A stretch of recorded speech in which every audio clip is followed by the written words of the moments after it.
मेरे प्यारे बच्चों, कैसे हैं आप सब। Welcome again to logistic chemistry. Hope आपने मेरा इस चैप्टर का हमने atoms and molecules chapter start किया था 9th का। तो उसका मैंने जो फर्स्ट लेक्चर था उसमें मैंने आपको ये बताया था एटम्स क्या होते हैं, मॉलिक्यूल्स क्या होते हैं। लॉ ऑफ केमिकल कम्बिनेशन हमने स्टार्ट किया था, जिसमें मैंने आपको बताया था कि लॉ ऑफ केमिकल कम्बिनेशन के अंडर दो लॉ आते हैं। That is law of conservation of mass and second law is law of constant proportion. तो हमने फर्स्ट लॉ जो था इसका law of conservation of mass, वो हमने डिटेल में फर्स्ट लेक्चर में इस चैप्टर के पढ़ लिया था राजे। मैं रिपीट कर देती हूँ कि क्या था law of conservation of mass. Law of conservation of mass क्या कहता था कि मास जो रहेगा वो कंजर्व रहेगा, कि जितना मास में रिएक्टेंट्स का होगा टोटल मास, उतना ही मास आफ्टर रिएक्शन प्रोडक्ट का होगा। मास जो होगा वो चेंज नहीं होगा। इसको हमने प्रूव भी किया था एक एक्सपेरिमेंट के साथ, जिसमें मैंने एक कॉनिकल फ्लास्क ली थी, उसके अंदर एक टेस्ट ट्यूब ली थी। तो उसमें मैंने एक जैसे कैल्शियम कार्बोनेट ले लिया मान लो, इस सॉरी बेरियम क्लोराइड लिया था मैंने टेस्ट उसमें कॉनिकल फ्लास्क में, और टेस्ट ट्यूब के अंदर मैंने सोडियम सल्फेट लिया था। ठीक है, तो पहले मैंने उसका वेट कर लिया था अलग अलग ही। उसके बाद मैंने उस टेस्ट ट्यूब को टिल्ट कर दिया था और रिएक्शन हो गई थी। तो जो नया प्रोडक्ट बना था उसका जब मैंने वेट किया, और जो रिएक्टेंट्स का पहले बिना रिएक्शन के, रिएक्शन से पहले, before reaction and after reaction जो वेट रहेगा वो सेम रहेगा, वो सेम आया था। हमने वो मैंने आपको वो इक्वेशन की फॉर्म में भी दिखाया था कि क्या बना, क्या मैंने लिया था, क्या उसका मास पहले था, क्या उसका मास बाद में आया। तो मास चेंज नहीं हुआ था। तो राजेश सेकेंड लॉ है हमारा लॉ ऑफ कांस्टेंट प्रपोर्शन। ये लॉ दिया था प्रोस्ट ने इन 1779। तो ये लॉ क्या कहता था राजे, ये लॉ कहता था a chemical compound always consist of the same element combined together in the same proportion of mass. I repeat, a chemical compound always consists of the same element combined together in the same proportion of mass. कोई भी chemical compound होगा, उसके अंदर जो elements हैं, जिसको elements को combine करके जो कंपाउंड बना है, उसमें जो वो एलिमेंट्स होंगे वो हमेशा सेम प्रपोर्शन बाय मास होंगे। आपको अभी ये लॉ समझ नहीं आया होगा मुझे पता है, बट जब मैं आपको इसका एग्जांपल दूंगी तो आपको और क्लियर होगा कि मैं क्या कह रही हूँ। इसका ला का मतलब क्या राजे, जैसे मान लो मैंने यहाँ पे वाटर लिया है। वाटर जो है वो किससे बना है? H2O होता है ना वाटर, सबको पता है वाटर का क्या होता है। ठीक है, वाटर वाटर क्या होता है? H2O। क्या होता है वाटर? H2O। मतलब H2O मतलब कि इसमें दो H होते हैं और एक ऑक्सीजन होती है। यही मतलब हुआ ना उसका राजे, कि इसमें दो H होंगे और एक ऑक्सीजन होगी। H2O में यही होता है, दो H और एक ऑक्सीजन। तो ठीक है, ये दो H और एक ऑक्सीजन से बना होता है। अगर मैं इसका रेशो देखूं तो एक हाइड्रोजन का मास होता है एक, तो दो हाइड्रोजन का मास हुआ दो। ऑक्सीजन का मास होता है 16। अब ये तुम्हें मुझे कैसे पता कि इसका मास 16 होता है? तो एक छोटा सा फंडा ध्यान रखो कि जितना एटॉमिक नंबर होता है उससे दुगना मास होता है। एक्सेप्शंस हैं, जैसे क्लोरीन है, क्लोरीन का एटॉमिक नंबर होता है 17, तो उसका मास होना चाहिए 34, बट होता है 35.5। वो हम एवरेज मास लेते हैं, तो नॉट अ बिग डील। आपको सिर्फ अभी इतना ध्यान रखना है कि एटॉमिक मास का मोस्टली डबल होता है। ठीक है, तो एक H का एक तो दो H का दो। ऑक्सीजन का एटॉमिक नंबर होता है 8, तो मास हो गया 16। मैंने एक पहले भी वीडियो बनाई हुई है कि फर्स्ट 20 एलिमेंट्स आपको कैसे याद करने हैं। मेरी वीडियो का नाम है how to learn periodic table, तो उसमें मैंने आपको बताया हुआ है। उसमें S ब्लॉक भी है, P ब्लॉक भी है, ठीक है, और जो 1 to 20 हैं वो भी हैं। तो आपको सिर्फ 9th-10th लेवल तक आपको फर्स्ट 20 याद करने हैं। तो फर्स्ट 20 आपको उस वीडियो को देख के अच्छे से याद हो जाएंगे। उसमें मैंने एक बहुत प्यारी सी ट्रिक बताई हुई है जो आपको ईजिली याद करवा देगी। ठीक है, तो जितना एटॉमिक नंबर उसका डबल एटॉमिक मास। तो 8 इसका एटॉमिक नंबर होता है, मास हो गया 16। तो अगर मैं इसका रेशियो निकालूं तो 2 1 जा 2, 2 8 जा 16, तो 1:8 हो गया। यही रेशियो आया ना। तो ये लॉ क्या कहता है कि भाई वाटर चाहे कहीं मर्जी का ले लो, कोई भी सोर्स ले लो, whatever be the source from which it can be obtained, the ratio will be same, the proportion will be same.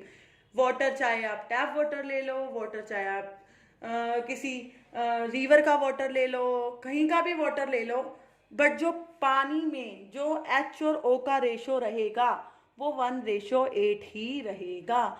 Proportion कभी भी चेंज नहीं होगा, प्रपोर्शन कभी भी चेंज नहीं होगा। तो ये लॉ क्या कहता है, इसका नाम ही है लॉ ऑफ कांस्टेंट प्रपोर्शन। तो प्रपोर्शन हमेशा सेम रहेगा, सोर्स चाहे कुछ भी हो। जैसे मैंने पानी का एग्जांपल लिया, पानी में 2H और 1 ऑक्सीजन है, जब मैं इसका रेशो निकालती हूँ तो 1:8 ही आएगा, सोर्स चाहे कुछ भी हो। पानी मैंने कहीं से भी लिया हो, टैप वाटर हो, किसी नहर का पानी हो, किसी कुएं का पानी हो, कहीं मर्जी का पानी हो, पर जो सोर्स चाहे कोई मर्जी हो, बट उसका जो प्रपोर्शन रहेगा वो हमेशा 1:8 ही रहेगा, वो हमेशा कांस्टेंट ही रहेगा। क्लियर है? क्लियर है? लॉ ऑफ कांस्टेंट प्रोपोर्शन क्या कहता है, प्रोस्ट ने दिया था 1779 में। A chemical compound always consist of the same element combined together in the same proportion by mass. उनका जो मास का प्रोपोर्शन रहता है वो हमेशा सेम रहता है। जैसे नेक्स्ट में एक आपको और एग्जांपल देती हूँ। मान लो मैंने अमोनिया ले लिया। अमोनिया मेरे पास क्या होता है, अमोनिया का फॉर्मूला होता है NH3। अमोनिया का फॉर्मूला होता है बच्चा NH3। तो आपको दिख रहा है इसमें क्या क्या है, एक N है और 3 H है, एक N है और 3 H है। तो नाइट्रोजन का एटॉमिक नंबर होता है 7, तो मास कितना हो, डबल 14। एक H का 1 तो 3 H का 3, तो रेशो क्या आ गया, 14:3। तो अमोनिया जो रहेगा वो हमेशा किस रेशो में रहेगा, 14:3। तो यही लॉ ऑफ कांस्टेंट प्रोपोर्शन है कि प्रोपोर्शन ऑफ मास जो रहेगा वो हमेशा सेम रहेगा, वो कांस्टेंट रहेगा, वो चेंज नहीं होगा। तो चलो हम इस पे कुछ न्यूमेरिकल्स करते हैं, जैसे हमने law of conservation of mass पे किए थे, क्योंकि आई थिंक न्यूमेरिकल्स करने से बच्चे को और ज़्यादा क्लियर होता है। और अगर बच्चा अपने हाथ से 4-5 न्यूमेरिकल निकाल लेता है तो दैट मीन्स उसके कंसेप्ट क्लियर हैं, उसको बेसिक्स में कोई प्रॉब्लम नहीं है। ठीक है, तो let's see this example. Sorry, in an experiment 1.288 gram of copper oxide was obtained from 1.03 gram of copper. 2 case दिए हुए हैं इस न्यूमेरिकल में, हमें ध्यान से देखना। पहला केस है जब कॉपर ऑक्साइड जो है वो हमें मिल रहा है किससे, कॉपर से। तो कॉपर से कॉपर ऑक्साइड कैसे मिलेगा, ऑफ कोर्स तुम्हें दिख रहा है कॉपर ऑक्साइड का फॉर्मूला होता है CuO, तो कॉपर के साथ जस्ट ऑक्सीजन ऐड हुई है, तो दैट मीन्स अगर हम इसकी ऑक्सीडेशन कर दें या इसमें ऑक्सीजन ऐड कर दें तो मेरे पास क्या बनेगा, कॉपर ऑक्साइड। तो मेरे को कॉपर का मास दिया हुआ है 1.03, ठीक है, कॉपर ऑक्साइड का मास दिया हुआ है 1.288, ठीक है, फर्स्ट केस ये है। दूसरा केस है कि जब कॉपर ऑक्साइड को मैं रिड्यूस करती हूँ, पहले मैंने कॉपर ऑक्साइड बनाया है, बाद में मैंने उस कॉपर ऑक्साइड को रिड्यूस किया, तो रिड्यूस करती हूँ तो मेरे पास कॉपर आता है। तो इस केस में मेरे को कॉपर का मास दिया हुआ है 2.938 और कॉपर ऑक्साइड का मास दिया हुआ है 3.672, ठीक है। तो वो क्या कह रहा है, verify the law of constant proportion. तो लॉ ऑफ कांस्टेंट प्रोपोर्शन क्या कहता है कि जो जिस एलिमेंट से वो बना है कंपाउंड, ठीक है, उसमें जो उसका मास का प्रोपोर्शन होना चाहिए, उसका जो रेशियो होना चाहिए, मास का जो प्रोपोर्शन होना चाहिए, वो क्या रहना चाहिए, कांस्टेंट रहना चाहिए, सेम रहना चाहिए। तो निकालो पहले इसमें कॉपर, और देखो कॉपर से कॉपर ऑक्साइड बना है, इधर कॉपर ऑक्साइड टूट के कॉपर बना है, तो 2 एलिमेंट है इसमें, एक कॉपर और एक ऑक्सीजन। तो हमें कॉपर और ऑक्सीजन का रेशियो निकालना है।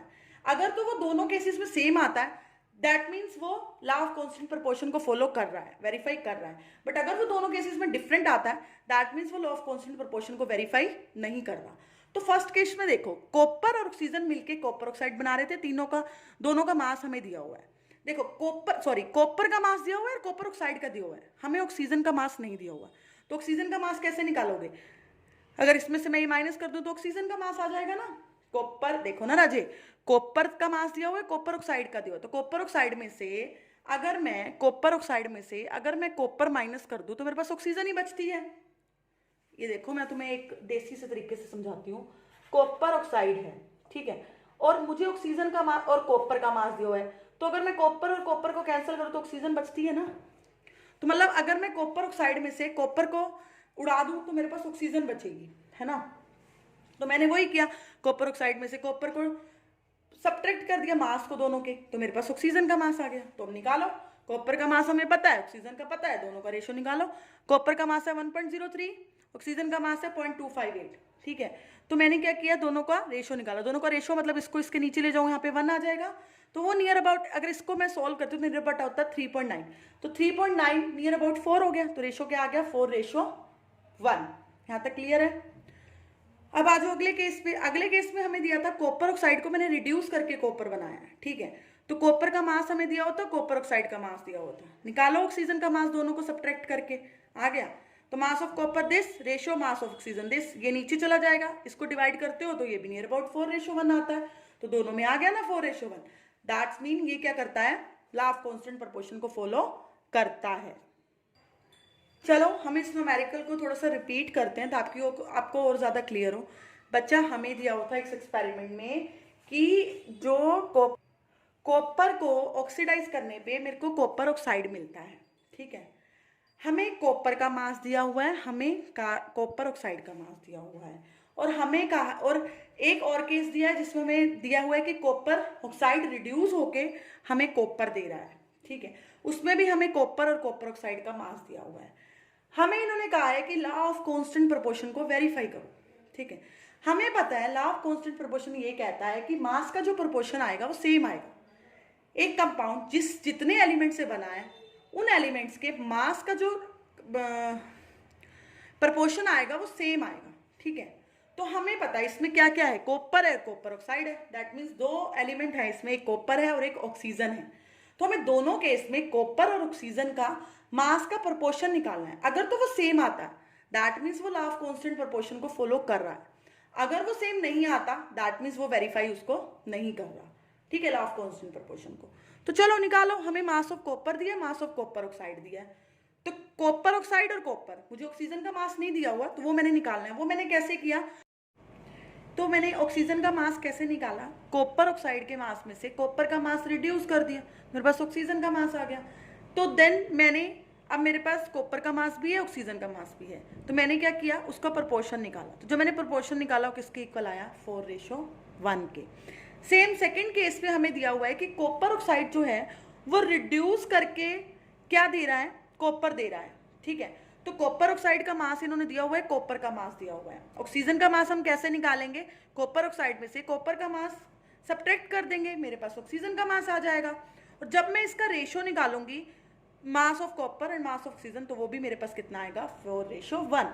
That means this verifies the law of constant proportion. क्यों, क्योंकि इस केस में भी मास का रेशो जो आ रहा है कॉपर ऑक्सीजन का 4:1 आ रहा है, और इस केस में भी जो रेशो है वो कितना आ रहा है, 4:1। अब क्लियर हुआ कि हम कैसे निकालते हैं प्रोपोर्शन, दोनों मतलब जो कंपाउंड जितने एलिमेंट से बना है उसके मास का प्रोपोर्शन हम कैसे निकालते हैं। तो वो आपको समझ में आया, होप समझ आ गया होगा।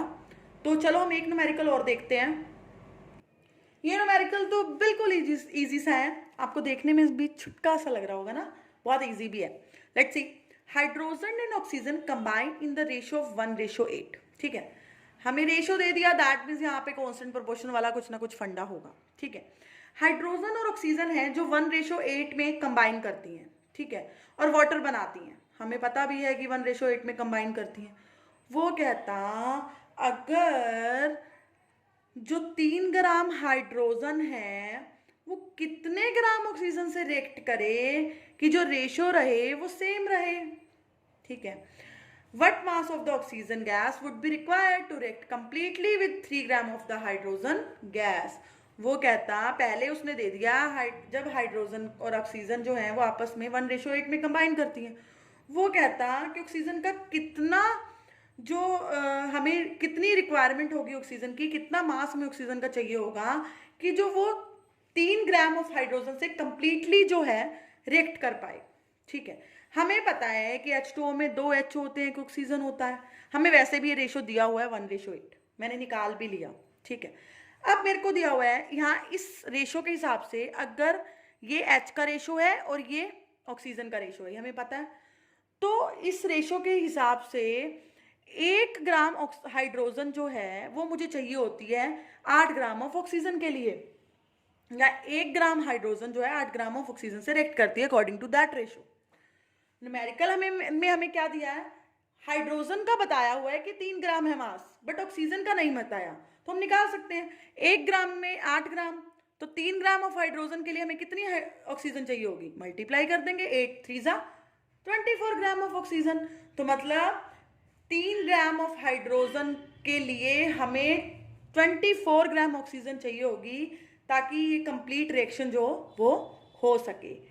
हमें हाइड्रोजन और ऑक्सीजन का रेशो दिया हुआ था 1:8 वाटर के केस में, और हमें यहाँ से हमें ये बताया हुआ है कि 1 हाइड्रोजन के लिए 8 ऑक्सीजन है, ठीक है। मतलब 1 ग्राम ऑक्सीजन जो है वो 8 ग्राम 1 ग्राम हाइड्रोजन जो है 8 ग्राम ऑक्सीजन से रिएक्ट करती तो वाटर बनता है, ठीक है। उसके बाद हमें पूछा था कि हाइड्रोजन अगर 3 ग्राम है तो ऑक्सीजन कितनी चाहिए, तो ऑफकोर्स अगर यहाँ पे 1 ग्राम के लिए 8 चाहिए थी, तो 3 ग्राम के लिए 8 3 जा 24 चाहिए। इसमें क्या रॉकेट साइंस थी ना, इजी सा न्यूमेरिकल था ना। तो होप आपको ये लॉ ऑफ कांस्टेंट प्रोपोर्शन अब इन न्यूमेरिकल्स की हेल्प से अच्छे से समझ आ गया होगा राजे। ये लॉज बहुत इंपॉर्टेंट हैं, क्वेश्चंस बहुत आते हैं, इनको अच्छे से कर लो, ठीक है, ताकि तुम्हारा अगर बेसिक्स क्लियर होगा तो न्यूमेरिकल तुम्हारे अपने आप सोल्व होंगे। और जब तुम्हारे न्यूमेरिकल सोल्व हो गए, तुमने अपने हाथ से 3-4 न्यूमेरिकल सोल्व करके देख लिए, तो समझ लेना महक मैम इज़ ग्रेट, तुम्हारे काम आ गई हूँ मैं। तो तुम्हें मैंने समझा दिया अच्छे से, तुम्हारे बेसिक्स मैंने अच्छे से क्लियर कर दिए, तभी तुम न्यूमेरिकल सोल्व कर पा रहे हो, ठीक है। तो मेरे इस चैप्टर के 2 लेक्चर्स हो गए हैं। फर्स्ट लेक्चर का लिंक मेरे डिस्क्रिप्शन बॉक्स में है, तो अगर जिसने फर्स्ट लेक्चर नहीं देखा है प्लीज़ मेरा सेकंड लेक्चर भी तब तक मत देखना अगर आपने फर्स्ट लेक्चर नहीं देखा तो, क्योंकि फर्स्ट लेक्चर देखोगे तभी तुम्हें सेकंड लेक्चर अच्छे से समझ आएगा, ठीक है। क्योंकि फर्स्ट लेक्चर में हमने law of conservation of mass किया है, सेकंड लेक्चर में हमने लॉ ऑफ कांस्टेंट प्रोपोर्शन किया।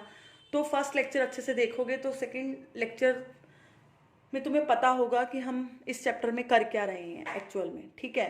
तो फर्स्ट लेक्चर का जो मेरा लिंक है वो डिस्क्रिप्शन बॉक्स में है, तो वहाँ से पहले मेरा फर्स्ट लेक्चर देखो, देन मेरा सेकंड लेक्चर उठाना, ठीक है। और मेरी वीडियोस को मैं हमेशा कहती आती हूँ, अपने फ्रेंड्स के साथ शेयर करो राजे, ताकि आपके फ्रेंड्स भी इसका बेनिफिट ले सकें, ठीक है।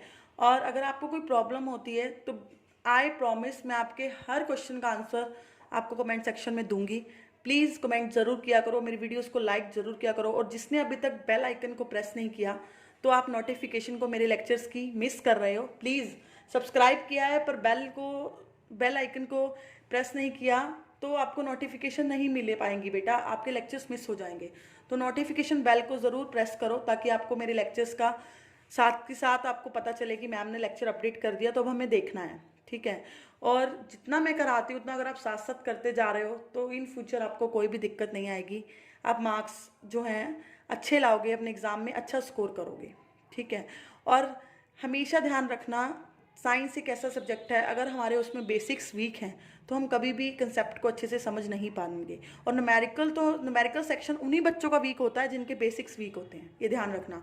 जिसके बेसिक्स अच्छे होंगे ना बच्चा, उसका कभी भी न्यूमेरिकल पार्ट जो होगा वो कभी भी वीक नहीं होगा, ठीक है। तो अपने न्यूमेरिकल पार्ट को, और आगे कंपटीशन इतना ज़्यादा है कि आपका न्यूमेरिकल सेक्शन स्ट्रॉन्ग होना बहुत ज़रूरी है। तो इसलिए न्यूमेरिकल सेक्शन को स्ट्रॉन्ग करने के लिए अपने बेसिक्स क्लियर करो, जितनी ज़्यादा से ज़्यादा हो सके बुक्स पढ़ो ताकि आपके बेसिक्स क्लियर हो सकें, ठीक है। तो अच्छे से कर लेना आप इसको, मिलेंगे नेक्स्ट लेक्चर में जल्दी से। Thank you, thanks for watching, thank you.